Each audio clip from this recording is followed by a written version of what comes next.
Hey everybody, these tape tips were originally recorded for YouTube, so occasionally an episode may have a few moments that are better suited for watching rather than just listening. The link to the YouTube video is in the show notes, and if you're on Spotify, you can choose to watch the video right there.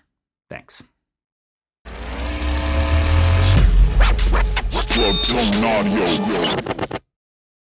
In the middle of my career as a climbing coach, immediately after I climbed my first 14A, I decided to dedicate several years to bouldering, in part because I knew it would make me a better climber, and in part so that I could better understand the ins and outs of bouldering logistics and tactics and mindset.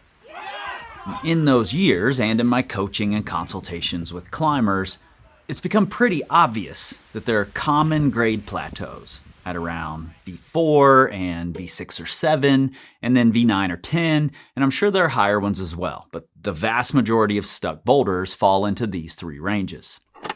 And much like my recent video for sport climbers, I think there is a single, relatively small skill set that, when learned, can help you through these plateaus or help you avoid them altogether. In this video, we're going to look at what that skill set is, why you haven't gained it through just bouldering in the gym, and what you can do to make sure that you're prepared to level up. Let's get into it. Now we have to start indoors. Most boulders these days are gym bred, no matter how much time they ultimately spend outside. And this isn't a bad thing. Gyms are ridiculously useful and route setters are wildly valuable. But there are some skills that indoor spaces don't excel at teaching. In fact, they often reward you for avoiding these skills. And the skill that I believe to be one of the main reasons for these plateaus is the ability to selectively create tension, which in turn ensures stability. I think the need for it ramps up at these common sticking points. Not necessarily that you have to create more tension, though sometimes that's true as well, but that it becomes more complex. At V4 to V5, you might have to maintain it longer and understand how to grind through some slower moves. And at V7 to V8, you'll more often have to create that tension while moving or even in midair. And then to get firmly into the double digits, you'll have to do all of that into and out of more and more difficult positions. So why don't we get this just bouldering in the gym? Consider this. On both the popular training boards and the commercial sets, harder very often comes down to bigger moves. On the boards, it's huge moves to pretty good holds. On the commercial sets, it tends to be slopier holds, but the move itself is usually just a bigger move to a slightly worse hold. And the footholds are usually huge in comparison to what you find outside on things of the same grade. And in most cases, jumping is rewarded. Getting a little out of control is often the best solution. And to be clear, I think that's great. It's a necessary skill if you want to climb hard things, but it's not the only skill. And what happens when we're regularly rewarded for getting out of control is that when the setters present us a climb that requires us to lock something down and move slowly and deliberately and carefully, we bypass it for another board boulder that we can just jump through. And when we're always jumping, which is really, really fun, the skill of creating selective tension on bad holds so that you can carefully and deliberately take the next hold isn't cultivated to the same degree. But outside, that kind of extreme stability is often required. Now tell me this, how often indoors are you going to a tiny little slot that you have to wriggle your fingers into, or into a tight pocket, or taking a painful sharp crimp that you have to get just right in order to pull on? Probably not very often. And how often indoors do you find yourself not able to put enough weight onto a tiny little dime-sized edge? So much so that you consider switching to a stiffer pair of shoes so that you can actually stand on it. Again, probably not very often. When the distant holds you're going to are big, easy targets and the feet you're using are not much different than standing on a shelf, then jumping is often the way. It's the faster, most efficient solution a lot of the time. You're rewarded by choosing instability. And I should point out here, this issue doesn't always present as jumping or cutting feet. Because the holds are usually good, it can present just as general looseness. It should be obvious which of these is more in control. The less controlled climb is still effective, I get to the top, but it's nowhere near as efficient because I'm crashing into the holds and wasting energy having to counter that crash and regrip every hold. I'm not being rewarded for my instability, but I'm not really incentivized to find stability either.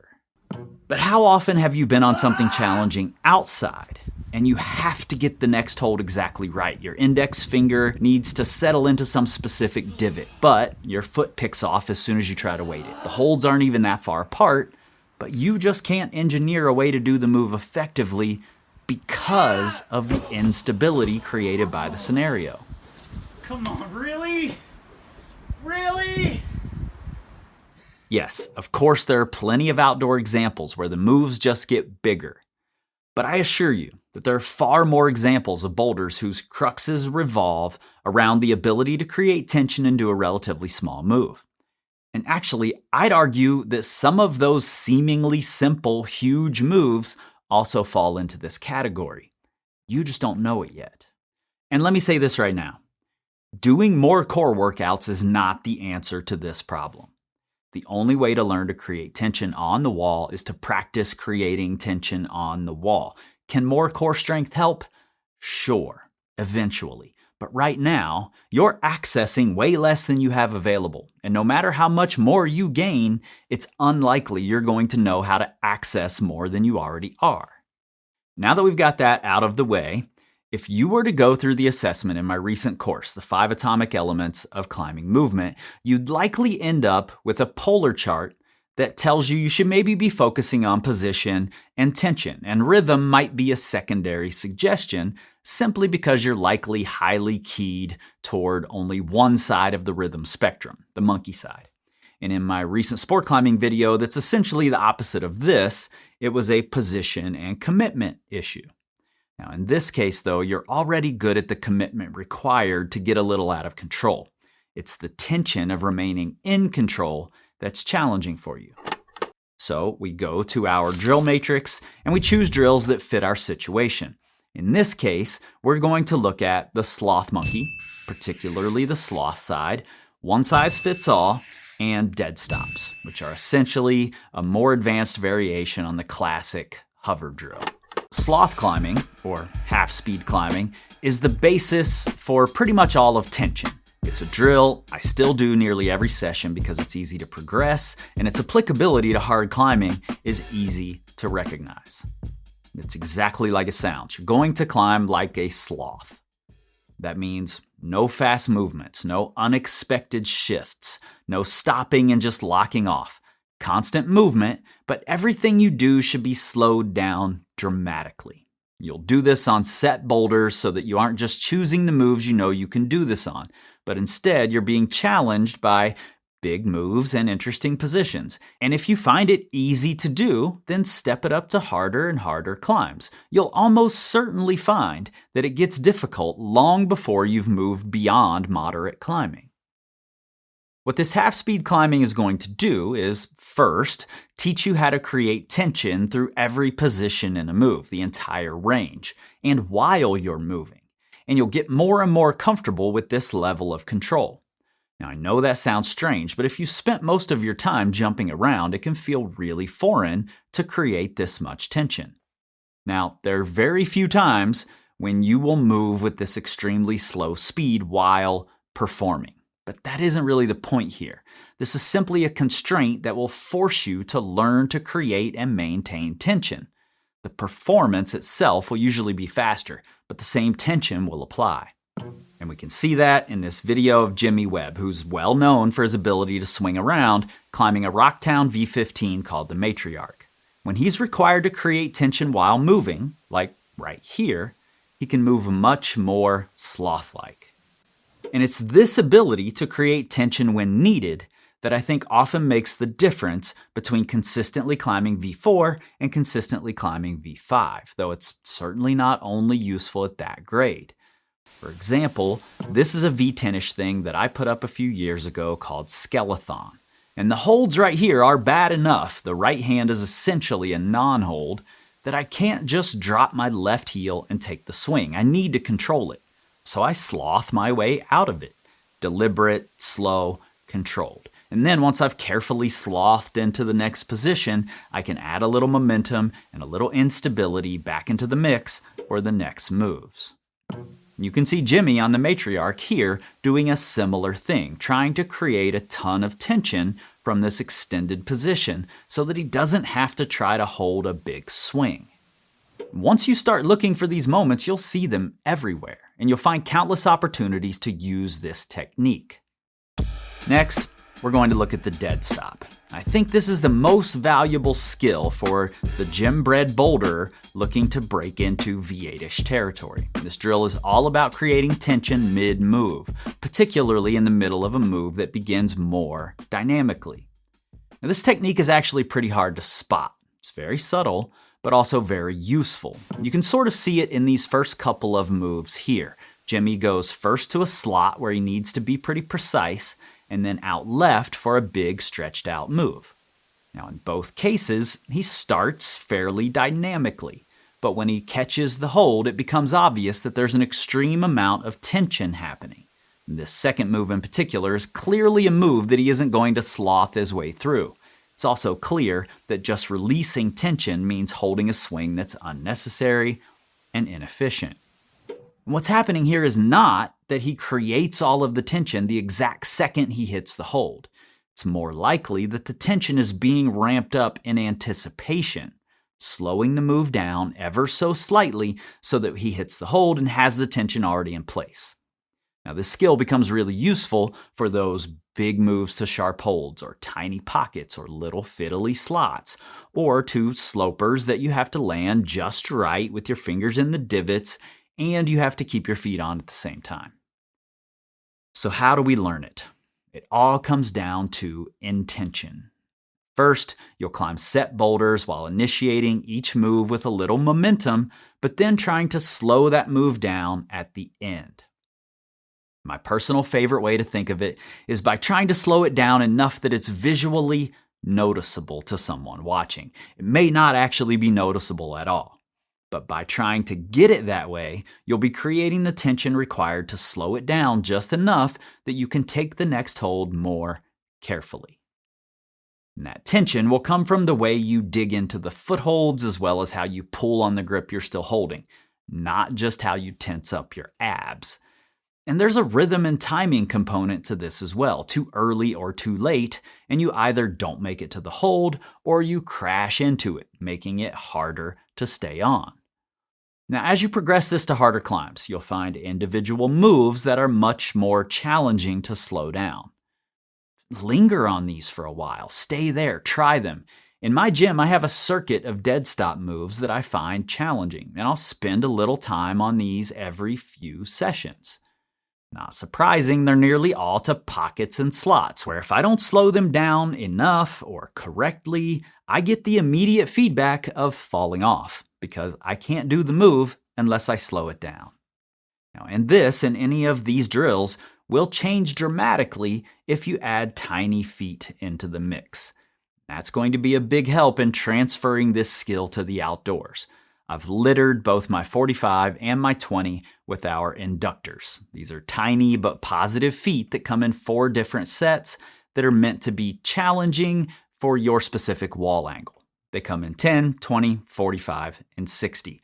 And I make sure to, every session, include a few problems, usually during my warm-ups, using the inductors when I do all of these drills.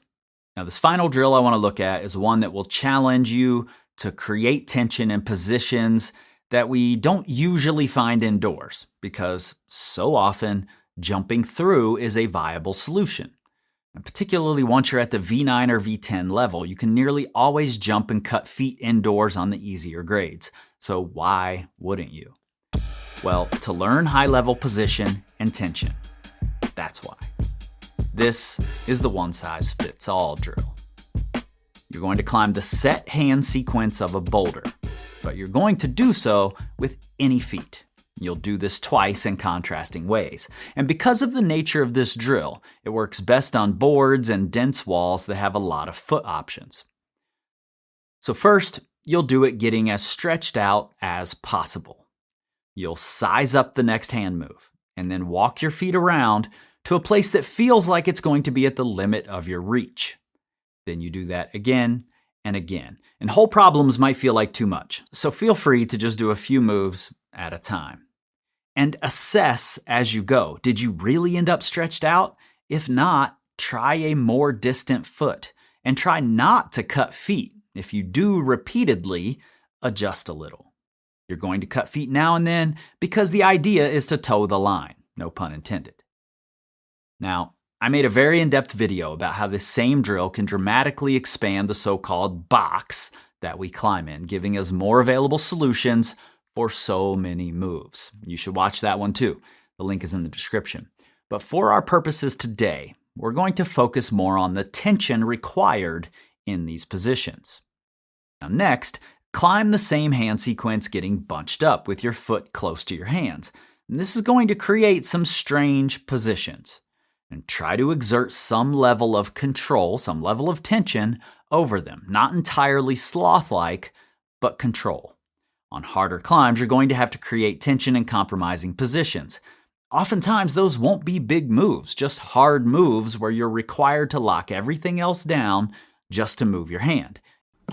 Back to this video of Jimmy on the matriarch. You can see that several times he goes from stretched out with a lot of tension to bunched up with a lot of tension. And that he's regularly required to dial between nearly zero tension to create dynamic moves and then recreate an extreme level of control to either keep his feet from cutting or to hold a swing. Now, this isn't uncommon as boulders get harder. What you're seeing here is just a really high-level example of using tension. Now, all three of these drills, like every drill, should start on terrain that you're fairly comfortable on so that the tension itself is the hard part. And challenge yourself. Keep bumping up that discomfort a little at a time.